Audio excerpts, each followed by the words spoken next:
Today we're going to talk about why autoimmunity numbers are going through the roof. And you may have seen this around. When I was growing up, autoimmunity was something that you didn't really hear about. And now we have people that are autoimmune. We have a lot of allergies, like severe allergies in school, celiac disease, things like that. So today we're going to talk about why that's on the rise. And what I want you to do is, if you or someone in your family has autoimmunity, let everybody on this video know by hitting the thumbs up, because a lot of people aren't aware that this is actually an issue. So I'm Dr. Jeff Cumro. I'm a developmental functional neurologist, and ultimately what we focus on is bringing balance back into the system, mentally, emotionally, physically. And when we can get that balance, that's really where health lies. So if we're trying to do anything, we have to get out of balance, but we have to be able to get back into balance to be healthy, right? So that's ultimately what we focus on. So let's take a peek at what autoimmune diseases are. The autoimmune disease is really a situation where your immune system attacks your body. And your body is supposed to be labeled as self cells. And your immune system is supposed to leave those alone, knowing that if your immune system attacks your body, sooner or later it's going to cause sickness, disease, or worse, right?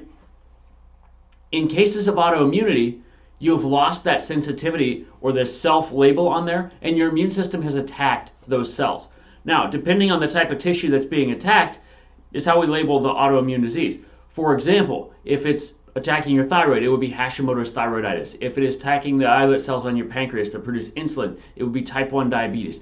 There are over 100 of these labeled now. We found out a lot of things that we suffered from in the past and didn't know that they're autoimmunities, now being labeled as autoimmune diseases. So there are more and more added to this all the time, but there are currently around 100 of these that are labeled. So it is a pretty prevalent and pretty wide-based thing. And just to give you an idea, Connect Immune Research said that some forms of autoimmunity have increased up to 9% per year.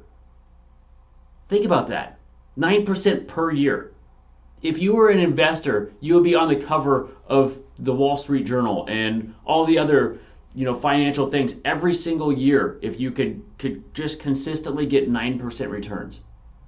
But that's where we're at. And I believe celiac disease was the number one on that, and it was right around 9%.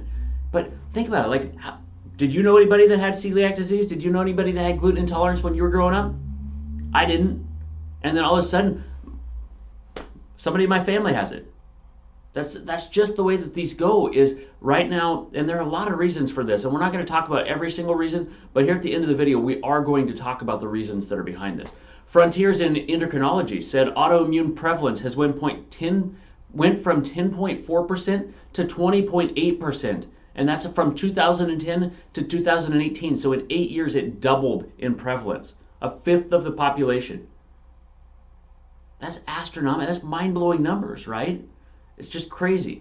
And it doesn't matter. We've seen these increases across the board, and it's not just a problem in the US, it's a problem throughout the world as well. So this is a major issue, and it's not something that's going to go away unless we actually look at the underlying issues.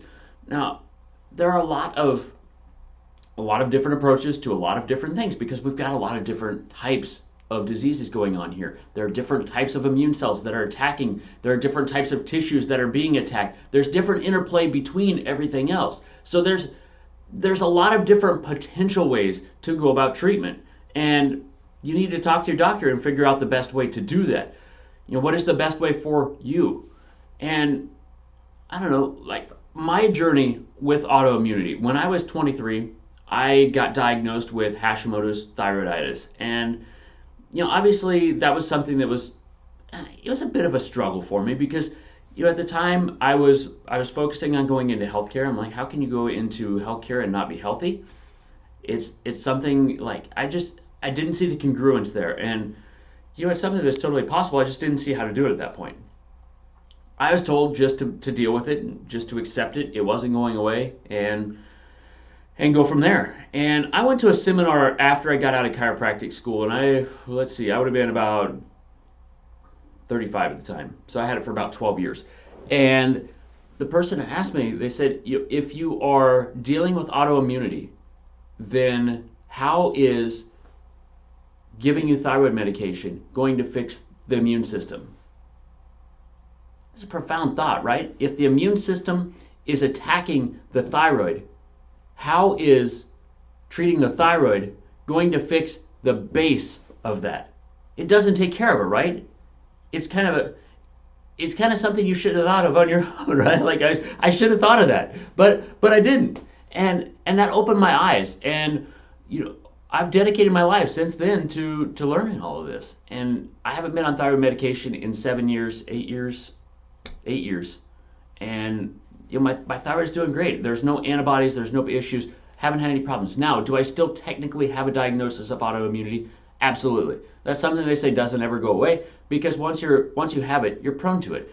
And like I said, this is a very complex issue. So it's something that we have to continuously, we have to live the lifestyle that is needed for this. And let's get into the why. So there are multiple things, and we're not going to go into every single thing that causes autoimmunity, because like I said, there are astronomical number of things that go into this.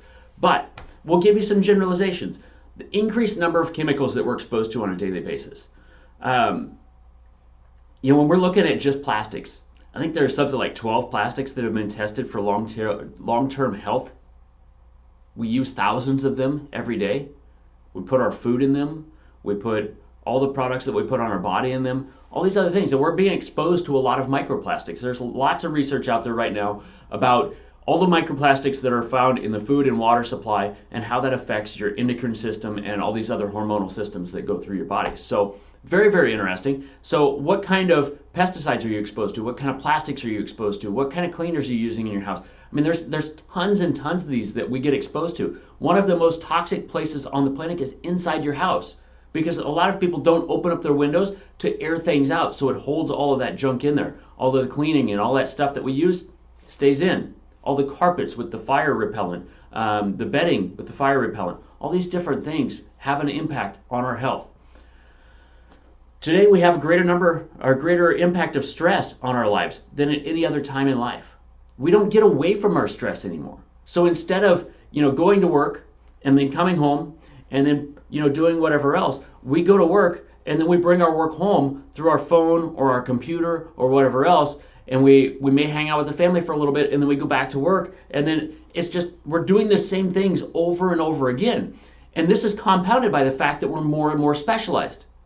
People have become more and more specialized in what they do, so they do the exact same things over and over and over and over again.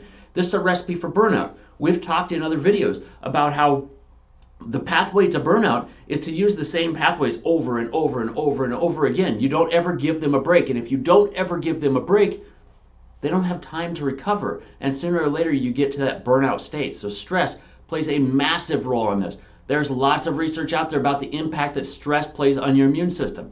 That's stuff that we're going to be going into in later videos. Very, very interesting stuff.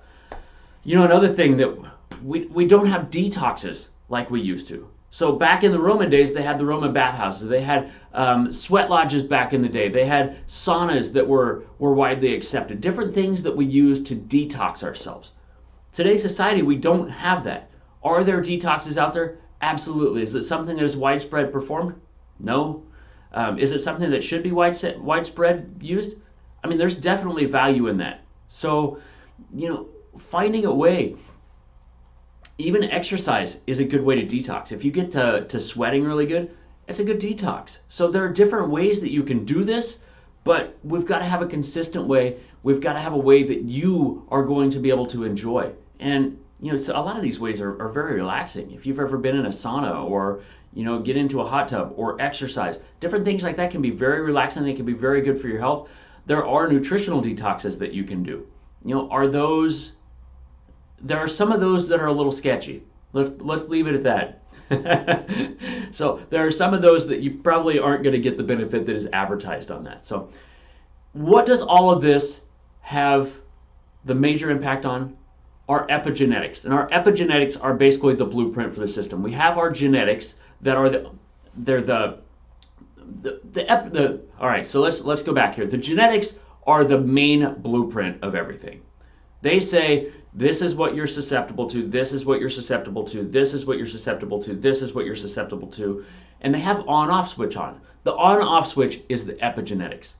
The epigenetics determine if a gene is expressed or not. So for example, you can have the BRAC epigenetic marker that makes you prone to breast cancer, right? Just because you have that genetic marker does not mean you have breast cancer. It does not mean you are going to get breast cancer. It means you have a higher likelihood of getting that breast cancer diagnosis because that epigenetic marker can be turned on and that breast cancer can be expressed. I hope that makes all the sense. It's kind of like a light switch. Just because you have a light switch on the wall doesn't mean the lights are going to be on. If you turn that light switch on, the lights come on. But if that light switch is just left off, the lights are still there. The potential to turn the lights on is still there. But until you flip the lights, it doesn't happen. So same thing with the epigenetics. And there are just droves of research out there on how epigenetics are changed. Lifestyle factors play a huge role. Things like exercise and proper amounts of sleep and nutrition and stress reduction, things like those will all have positive impacts on the epigenetic markers. They will turn off bad epigenetics. They will turn on good epigenetic markers. Going the opposite direction, smoking, poor nutrition, poor sleep, high stress, alcohol, things like that will turn on bad epigenetic markers and turn off some of those good ones. The more that you have, the more likelihood you are of having disease. So as we start to make those good choices, we see positive changes. As we start to make those bad choices, we start to see some of those negatives turn on.